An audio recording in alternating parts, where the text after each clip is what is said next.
जरांगे आणि हाके यांच्याशी चर्चा करण्यासाठी वेगवेगळे गट कशासाठी असा सवाल शरद पवारांनी केला आहे।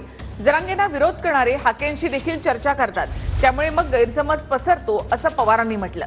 तर सरकारने जरांगे, भुजबळ, हाके यांना एकत्र चर्चेसाठी बोलवावं असं शरद पवार यांनी सुचवलं आहे। आरक्षणाच्या प्रश्नावर एकवाक्यता आणण्यासाठी एकत्र प्रयत्न करू असं शरद पवार यांनी म्हटलंय। मुख्यमंत्री आणि काही लोक संवाद ठेवतात असं दिसतं, चांगली गोष्ट आहे। आणि दुसरे जे घटक आहेत त्याला विरोध करणारे त्यांच्याशी सुद्धा सरकारमधले दुसरे लोक ते सुसंवाद ठेवतात। हे कशासाठी?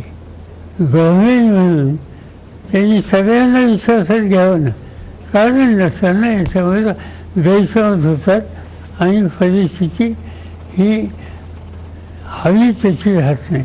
मला असं वाटतं की आत्ता सरकारने सुसंवाद ठेवण्याच्या संबंधीची आमची तयारी आहे हे जे आम्हाला सांगितलं, त्याच्यासाठी आम्ही त्यांना असं सुचवलं की तुम्ही जरांगेंना बोलवा, ओबीसीच्या संबंधीचा आग्रह धरणारे छगन भुजबळ असतील किंवा काय त्यांचं हाके ना, ते आणि त्यांचे सहकारी त्यांना बोलवा, आणि आमच्यासारख्या लोकांची काही उपयुक्तता असेल तर त्यांनाही बोलवा, आणि याच्यातून एक वाक्यता करायला सामूहिक आपण प्रयत्न करू। यात तुम्ही आणि तुमच्या पक्षाची भूमिका काय आहे हे स्पष्ट करा।